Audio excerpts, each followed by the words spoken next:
and welcome back to the Legend of Zelda The Minish Cap. There's only one thing I want to show off after we beat the game. That's this dude here. I want to show off and go through all of the figurines I've collected throughout this journey. Now, again, I don't have any new figurines yet. I've gotten all of them that I could, but something happened and I'm missing 3, and I'm kind of annoyed with that.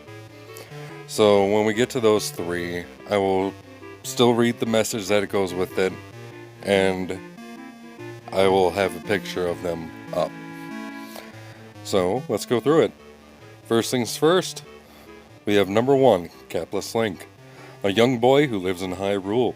He's a close friend with Princess Zelda. Eslo and Link, holding the Kanapachi. A young boy on a quest with Eslo to restore the Four Sword. Princess Zelda, a bright and cheery princess from Hyrule's royal family. Eslo, cap form, a strange creature that looks at first like a cap. He speaks roughly and treats Link like a child, but he actually really likes Link. Then we have Sorcerer Vati. When the young Minish donned Eslo's magic cap, he took this evil form. Now he searches for the Light Force in his quest to become all-powerful.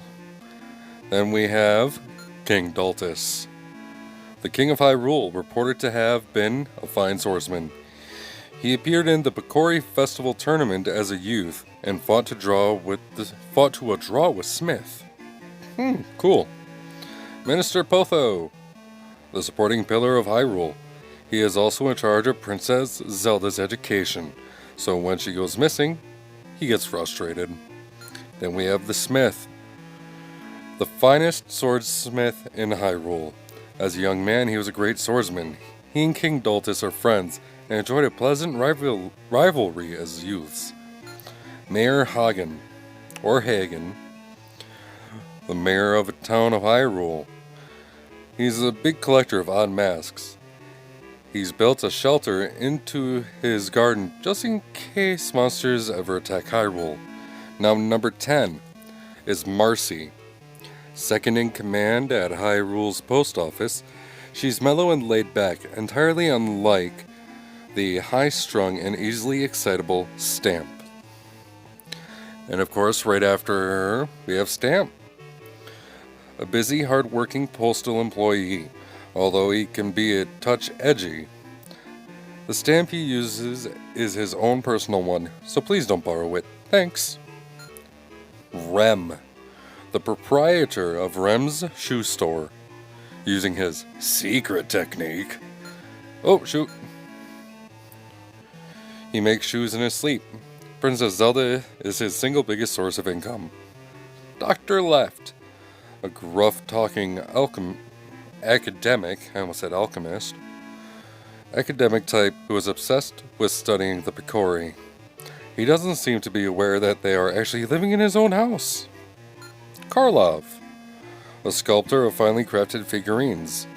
Many consider him the best sculptor in all of Hyrule. He enjoys collecting mysterious shells. Then we have Borlov, his brother, owner of the chest minigame shop. Karlov's younger brother. He detests gambling, but he made the biggest gamble of all. Entrepreneurship. That's a big word. Stockwell, the handy neighborhood gear seller, also called Stockwell the Well-Stocked. He complains that he's been too busy lately to see his dog Fifi. Simon. His mysterious dungeon simulation game is very popular in Hyrule. It gives player the illusion of fighting real monsters in real dungeons. Gorman. He wants to rent out his house in town, but he's too overbearing to attract a tenant. He doesn't even seem to realize what the problem is. Nice. Anju. This young woman tends to her cuckoos in Hyrule Town. If you help her gather her loose cuckoos, she'll give you a reward. And just like in Ocarina of Time, it's an empty bottle. Brocco, with a broccoli head. Hyrule's vegetable vendor. He sells fine produce. He also argues constantly with the fruit vendor Pina over the healthy benefits of vegetables. So, Pina, Hyrule's fruit vendor, she hates vegetables, so she won't even sell tomatoes, even though they are technically fruits. Freak. That's not nice. Beetle! Yeah, we are Beetle. Though he is an adult, he is very good at finding Picolite made by the Minish. And he is very, very convincing about their helpful properties. The Postman. A very serious mail delivery man. He continues to make every delivery right on time every day. The Krennel Hermit. A hermit who lives on Mount Krennel. He has lots of kinstone pieces. He brags that he won the festival tournament when he was younger. I call bullshit. The Monster Lady. A weird old lady living in Percy's house without his permission. She doesn't want to turn on the lights. She might actually be a... ... Dompe, or some people call him Dompy. The gravedigger at the cemetery. They say he has the power to speak with the dead. He fuses the kinstones he digs up with the local ghosts. Gustav, the royal spirit. The spirit of an ancient king of Hyrule who wishes to secure peace in his land from beyond the grave. He was very fond of people of the Wind Tribe. Syrup. A wizard who lives in the Minish Woods. She sells magic items with odd powers. She's looking for an apprentice to whom she can teach her mystic spells. The Great Butterfly Fairy. The Great Butterfly Fairy of Minish Woods. She provides you with a larger wallet, allowing you to carry more rupees. The Great Mayfly Fairy of Mount Krennel. She provides you with a larger bomb bag, allowing you to carry more bombs. And the Great Dragonfly Fairy of Royal Valley. She gives you a larger quiver, allowing you to carry more arrows. Percy. A poet who lives in the western woods. He comes from a long journey to find his house occupied by an unwanted guest. Poor guy. I thought Percy was a woman. Oh well. Nehru. She's looking for a house in Hyrule to move into. She's descended from a line of oracles in the land of Labrina. Furore. She's looking for a house in Hyrule to move into. She's a very helpful person, but people take advantage of her kind nature. This really bothers her. Now I feel bad for leaving her alone in the inn. Din. She's looking for a house in Hyrule to move into. She's a famous dancer from the land of Holodrum. The Joy Butterfly. A rare butterfly that is said to bring happiness to those who catch it. If you see one on your journeys, try to catch it. Number 37. Gina or Gina. A strange Genie who wants to fuse kinstone pieces, which is somewhat peculiar for a monster. She has a lot of pieces, so keep on fusing. Vestari. A Minish living in the Minish village. He speaks some human languages. He sees that Link is human with one look.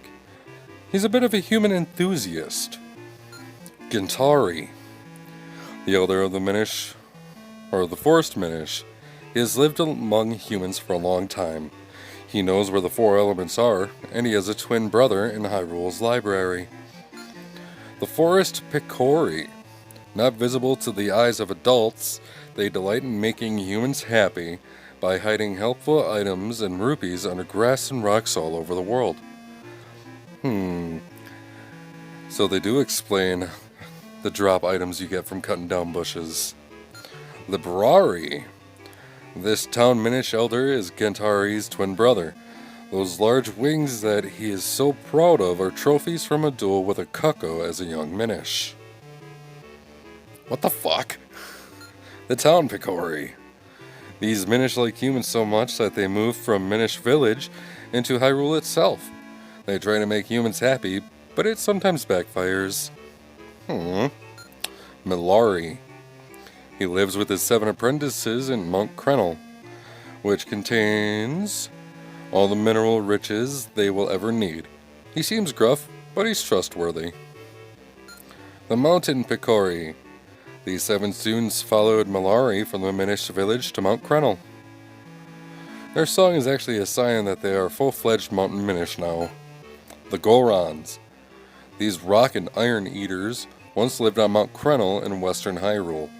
Now their numbers are few and they live quietly in a cave. Minish Vati. Before he became a sorcerer, he was a simple Minish. He had always been entranced by the evil that lives in the heart of men. The Vassals. These vassals serve the king of Hyrule. They are loyal and diligent.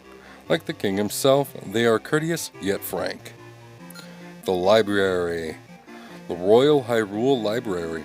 Although the library is well loved, many forget to return their books, causing no end of trouble for the librarians. The Blade Brothers. All these self-trained swordsmen have won the fighting tournament at the Bakori Festival before. They see great potential in Link. Yeah, they taught us all that we needed to know for fighting. Wheaton and Pita. The couple bakes bread in Hyrule. Their tasty pastries hold a secret, if you're extra lucky, but there'll be a helpful item hidden inside. And that there is. Usually kinstone pieces are hidden in their bread, but also eating their bread will either give you 1 heart, 2 hearts, 3 hearts, or 4, depending on which one you buy. Fun Day School. This is where all the children of Hyrule learn. Link and Princess Zelda studied here too. The 2 teachers are twins named Tina and Dina. Mama's Cafe. This is the best place in town to relax. You can also pick up some good tips from the latest gossip to observations about the world. The Happy Hearth Inn. This generous inn gives a gift to every guest who stays the night. Guests can unwind in the lobby on the 2nd floor. Zill and Friends. Zill's the one with the drippy nose. He likes to wander around town with his friends. He knows a lot about Hyrule, and he might even give you some tips. The Carpenters. These carpenters may be rough around the edges, but they do good work. They may seem tough, but they're in touch with their feminine side. The Young Couple. Romeo and Julieta grew up next door to one another. They're dating now, but they plan to marry once they get their pet's approval. That'll never fucking happen. One has a dog, the other has a cat. Peaceful Hyrule. Just a nice little thing to look at. Along with number 2. And number 3. My favorite one has to be this one, with the old couple and all the animals around. Now we have the Cuckoo. With a boisterous crow and a cute crest, these feathered friends are the most popular pets in Hyrule. The baby chicks like small bugs. Yeah, they'll attack you as a Minish. At Lon Lon Ranch. This small ranch lies just outside Hyrule Town. Father and daughter team Talon and Malon run it, and they sell the finest milk in Hyrule. And if you look at Malon's horse, that's Epona. The Wind Tribe. The people who built the Wind Ruins, they now live above the clouds, suspended by their own magic ability to control the wind.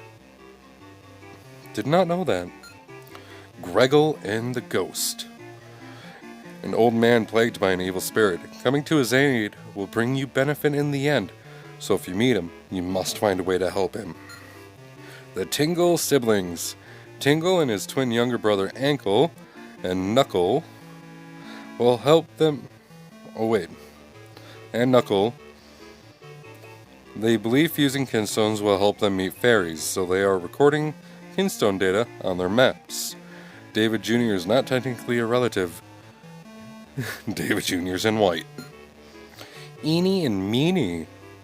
The Hyrulean vegetable grown. Oh, I already read that wrong. The Hyrulean vegetables grown in their fields are exquisitely delicious. Apparently Bracco sells them best of their crops. The Goron Merchant. His Goron appears when you successfully fuse kinstones. He will sell you expensive but rare kinstone pieces. Number 67 is... Spookter and Spectre. Ghosts from the Royal Valley. The one in the blue cap is Spookter, and the one in the red cap is Spectre. Spookter tries to be scary, but he's not. Poor dude. Slugula. When you remember all these monsters, appears in Minish dungeons. They drop from the ceiling unexpectedly. They are slow, so take your time and defeat them one by one. Scissors Beetle. Appears in Minish roads and dungeons. These monsters have sharp mandibles. Hit them when they shoot these away. Avoid their attack and getting close. The Mold Worm. Don't think we saw those in my playthrough. Appears in Minish roads that come out of the ground when they sense prey. If you get swallowed, you'll take damage and get all dirty. Watch out, because when you're all dirty, pestos come after you. The Spiked Beetle. Appears in dungeons covered in hard, spiny shells. Few attacks work on them. You have to flip them over to hurt them. Igors. Appears in the Caster Wilds. They move when you put an arrow in their eye. No other attacks works. You can always just let them pass. Business Scrubs. Appears in caves, etc. Normally stays underground. They'll pop out and spit seeds at you, but if you get to know them, they're not so bad. Armos. Appear in the Wind Ruins, built by the Minish for the Wind Tribe long ago. They look like stone statues, but if you get too close, they move. Keese. They appear in various areas. These bats live in dungeons and caves. Their movement is unpredictable, so use ranged weapons from a safe distance. That's bullshit. The only ranged weapon that works very nicely against Keese would be the Gust Jar, because you can suck them in. Keaton. Appears in various areas. This thieving fox preys upon travelers and merchants. He may not be strong, but he will attack you very quickly, so be careful. The Genie. Appears in the Royal Valley and other places. These dark beasties are attracted to light, and if they attack you, they may suck your life away. Gibdos. I always thought these guys were like Yetis or something. Appear in the Palace of Winds. These mummies keep coming at you when you attack. It's better to fight from a distance if you want to avoid damage. Or you can set them on fire and turn them into Stalvos. The Rollabite. Appears in dungeons. His hard shell protects him from swords. But once he rolls into a ball, you can use the Gust Jar to draw him in. Yeah, we've never actually had to defeat one. We just had to use them as, like, stones. Sparks. Appear in dungeons. They cling to walls and move quickly. Normal attacks won't work, but the boomerang is pretty effective. Dark Nuts. They appear in the Caster Wilds. These armor-clad soldiers are tough. Use your shield and rolling skills to find an opening in their defenses. The Red Dark Nut appears in the Palace of Winds. These Dark Nut commanders are strong, but if you relax and wait for your opening, you can still defeat them. Chasers. They move quickly to chase you once they spot you. Your shield will block them, but keep on your toes. Rock Choo-Choo. They appear in Vale Falls. These tough choo-choos wear rocks on their heads. The rocks protect them from damage, so you'll have to find a way to knock the rocks off before you're able to destroy them. Moldworms. We all know these guys. Appear in various areas. These guys move quickly and randomly. Trap them in a corner and take them out quickly. Door Mimics. These guys are fun. They first appear in the Royal Crypt. They look like doors, but they're really traps. If you get too close to one, it'll fall down on you. Peahats. These strange beasts hover on propeller-like leaves. You can pull them out of the sky with your Gust Jar. You can also use your boomerang to knock off their leaves, or arrows to one-shot them. Helmasaur. Their fronts are protected with metal masks, but their backs aren't. Pop off the mask for an easy battle. Wallmasters. If these guys grab you, they'll send you back to the start of the dungeon. Dodge them as they fall, then attack. Oh, what the hell? Whoops. Floormaster. If these guys grab you, they'll send you back to the start of the dungeon. Watch out when he attacks with others. The Acro Bandits. 5 of them pop out at once. If you smack each one as they pop out of the ground, they're a piece of cake. They are too, even if you attack them when they're all the way out. Bombs. They often gather in groups in narrow areas. Once activated, they go a little crazy. Take them out with arrows. Okay. Bombarosa. Those are those flying bomb things that we saw in the Palace of Winds. They float in the air and explode when touched. Walk carefully, and you may escape unhurt. Yep, like. Don't let them grab you, they'll eat your shield if they hold you too long. Swing your sword to escape. And then their cousins, the rupee-likes. This rupee-like has a rupee dangling from its headstock. This clever lure attracts greedy and delicious heroes. Ropes, the snake enemy. They appear in various areas. They'll come straight for you if they spot you. Just swing your sword when they charge. Boulders. Not an enemy, but Huge boulders come crashing down from the cliff walls. They'll fall in a random pattern, so watch your step. Ball and chain soldier. Appears in the Palace of Winds. They're not fast, but that iron ball is a bruiser. Try to hit them after they swing the ball. That should be throw the ball. But whatever. Spiny beetle. Appear in various areas. They hide under common rocks and grass. Be careful because they can pop out when you least expect it. Spear moblins. They rush you on sight. They also block head-on attacks with their spears, so circle around to attack. Then you have the bow moblins. They fire arrows at you on sight, block these with your shield, and then close in to attack. Cloud piranha. They swim through the clouds like fish in water. Attack them in that brief moment when they pop out. The bulldozers.